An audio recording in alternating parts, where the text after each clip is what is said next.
Good morning. Welcome. Happy Mother's Day. I'm Reverend Addae Kraba, minister of the Unitarian Universalist congregation of New Braunfels. We are a welcoming, progressive community who come from a wide range of religious and socioeconomic backgrounds. We seek to share a journey of spiritual growth together while respecting the individual's right to freedom of belief. For you who you yearn for deepening more than escape and are not afraid to grow in spirit, wherever you are on your life's journey, you are welcome here. To you at home, we welcome you in our virtual space and hope that you will join us in our church building soon.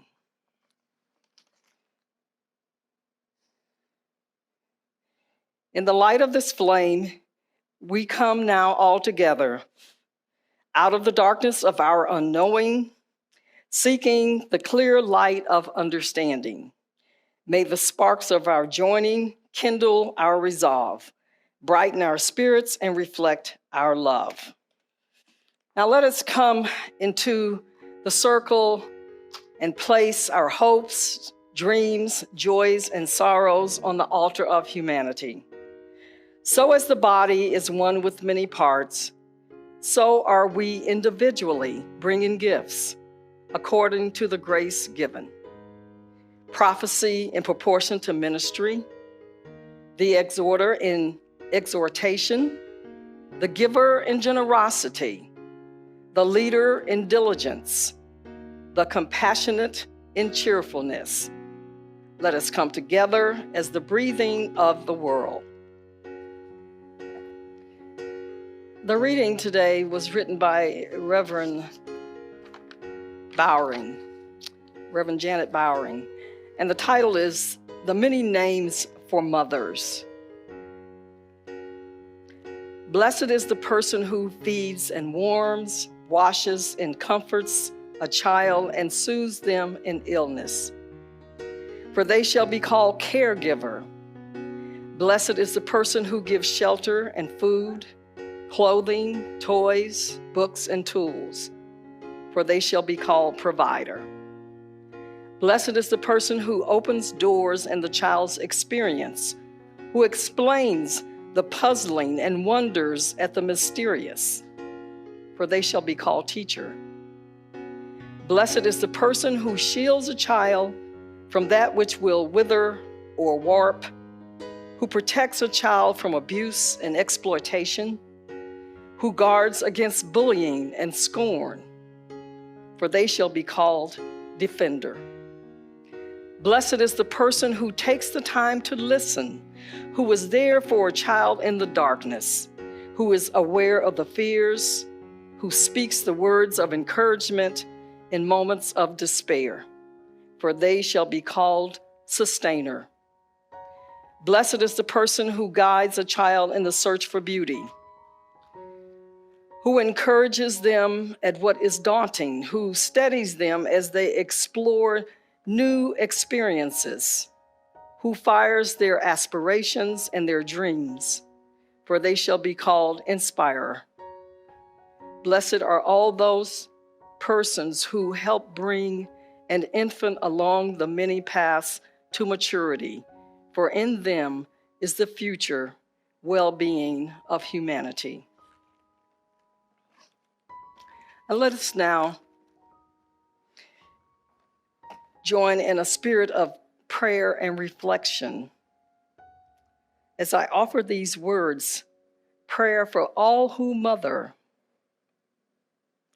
We reflect in thanksgiving this day for all those whose lives have nurtured ours, the life-giving ones, who heal with their presence, who listen in sympathy, who give wise advice, but only when asked for it.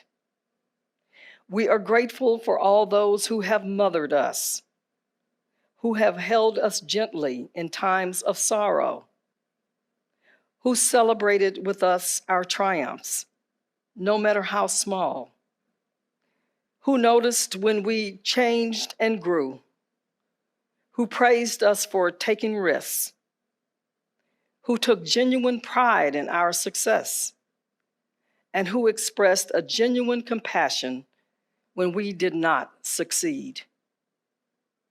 On this day that honors mothers, let us honor all mothers, men and women alike, who from somewhere in their being have freely and wholeheartedly given life and sustenance and vision to us. Dear God, Mother, Father of us all, grant us life-giving ways, strength for birthing, and a nurturing spirit. May it be so.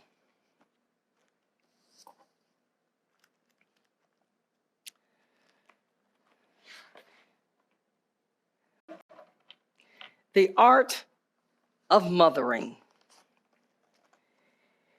An annual celebration of the work and worth of mothers has become both a religious observance and a most profitable commercial occasion, particularly here in America, where this day originated. Just think about the marketing which takes place annually for celebrating Mother's Day, and the cute craft ideas for the younger children to bring home. The stores are filled with eager shoppers striving to find something unique or a custom gift and cards to bring a quick smile of appreciation to lips and to light up eyes. Moreover, gifts are sent to women in distant parts of the world. There are pictures of jewelry to purchase for the best mom ever and flowers to offer natural beauty to her.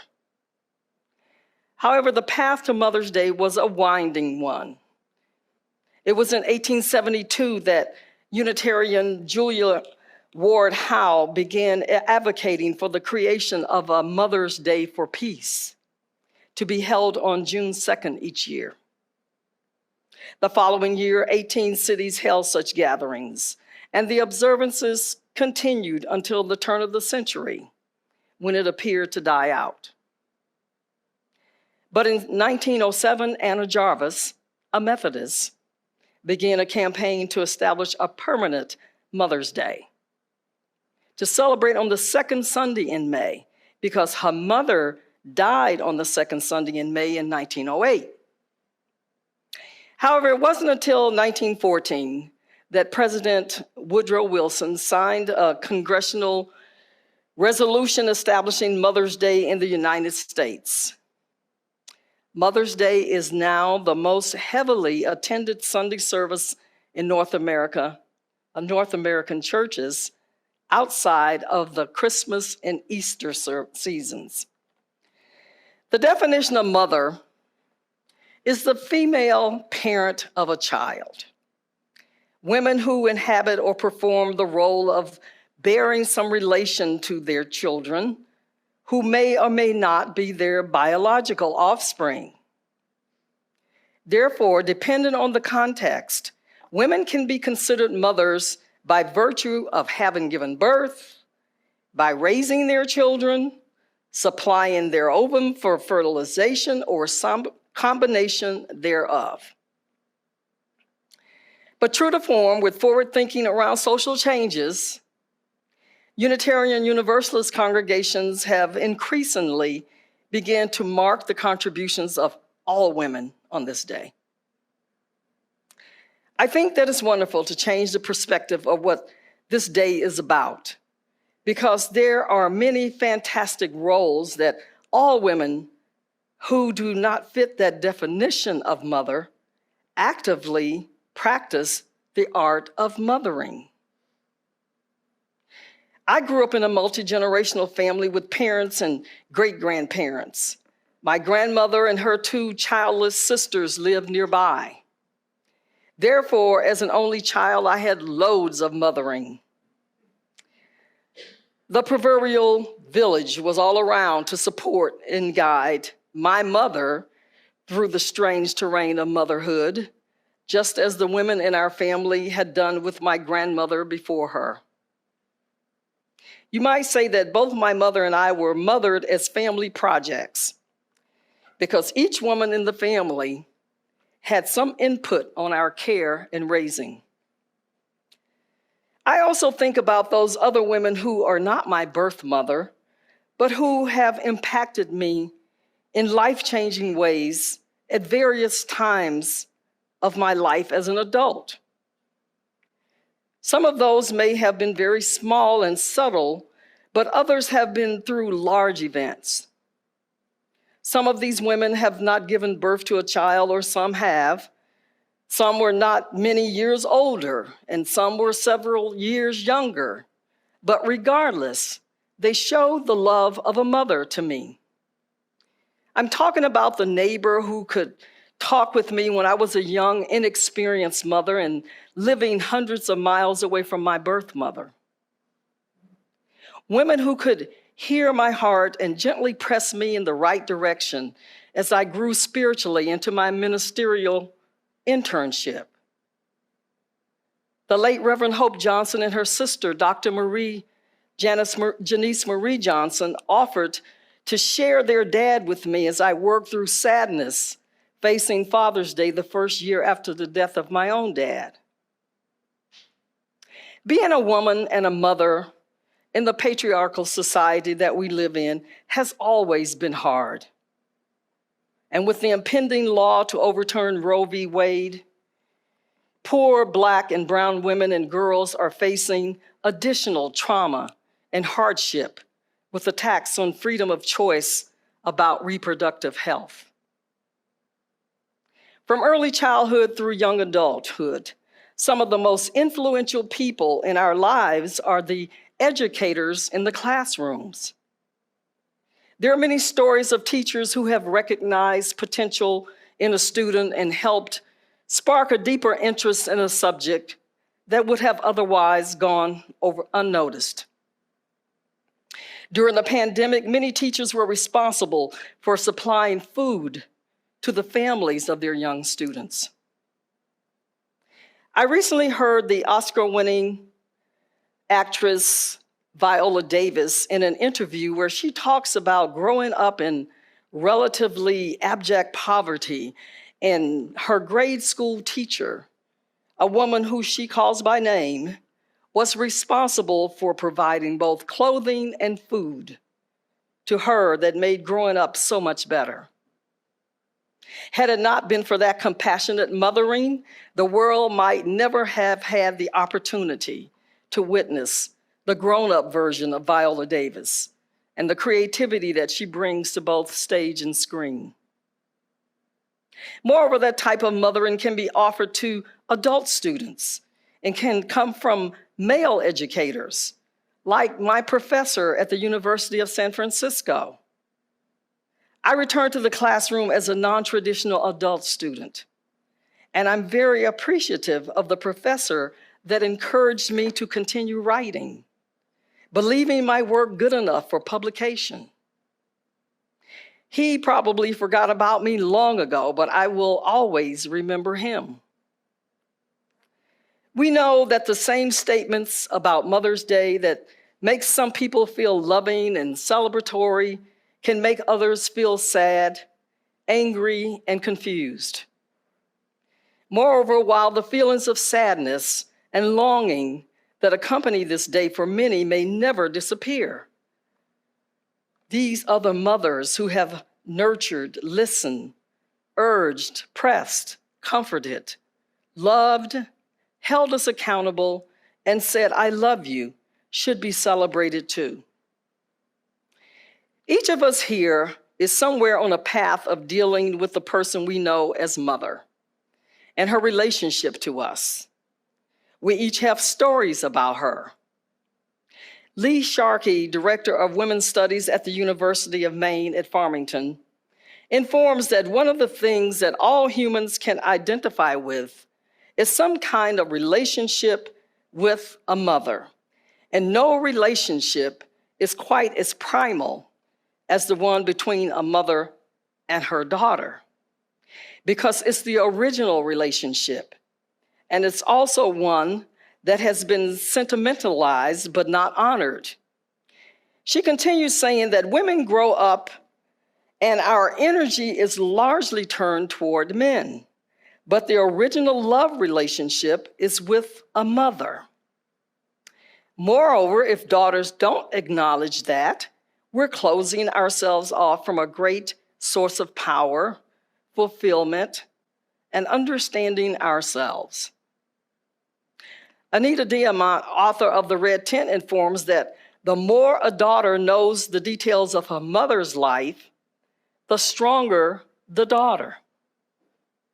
However, sometimes I think that women in particular find themselves longing for the perfect mother that they believe everyone else has, and that their mother has fallen short of their expectations. But sometimes it requires taking a closer look at what is being asked, because the expectations may be totally unrealistic. She may have done her best with the tools that were available to her. Mothers come in all shapes, sizes, colors, personalities, and temperaments. She's expected to take daughters under her wing and teach them how to be women. But one has to ask, what does that mean? Women traditionally served as homemakers and housewives, having roles confined to bearing and raising children and performing domestic activities such as cooking and cleaning. However, World War II ushered in a new era of employment for women, giving them the opportunity to earn wages and depart from traditional female roles. Therefore, I believe the message today about a woman's role is to balance care for others with her own personal quest for meaning and joy in life. The poet Adrienne Rich says there is probably nothing in human nature more resonant with charges than the flow of energy between two biologically alike bodies, one of which has lain in amniotic bliss inside the other, one of which has labored to give birth to the other. He continues saying that within that context, materials are here for the deepest mutuality and the most painful estrangement. We know there's some truth to that because my mother-daughter relationship, many mother and daughter relationships are filled with tensions. There's no denying that in the early days of my mother living with me that sometimes tension existed. The most loving of relationships bring about some tension, particularly when the roles are reversed and the adult child becomes the one who acts in the role of mother to the parent. It will be 9 years this coming August that my mother came to live with me and our roles reversed. She reluctantly left a home that she had lived in for the past 50 years. I say reluctantly because it was out of concern for her health and safety that I suggested that she come live with me. Then after an intruder break-in, I insisted that she relocate to live with me. But over time, as my mother has become increasingly dependent on me and less able to do simple tasks, my mothering of her has become second nature. Moreover, with every act of care, when I brush her hair, massage her back, and prepare her meals, my heart seems to expand with the energy of love that flows between two people. Because she is innocently trusting and completely dependent upon me as I once was upon her. Moreover, her daily expressions of gratitude for my care are heartwarming. Whether we've been influenced by women in our family, churches and universities, by historical figures or fictional families we have grown to love, the impact of these women These other mothers have shown up in the moments when they were most needed, and their power as mothers have added richness to our lives and placed them firmly in our memories. From my heart to yours, may it be so. We extinguish this flame, but not the light that dwells within. May that spark of divinity continue to shine. As you leave today, blessed be the path on which you travel and the body that carries you upon it. Blessed be your clarity of mind that discerns the way, and your heart that has heard the call. Truly blessed is the gift that you will become on the journey. May it be so.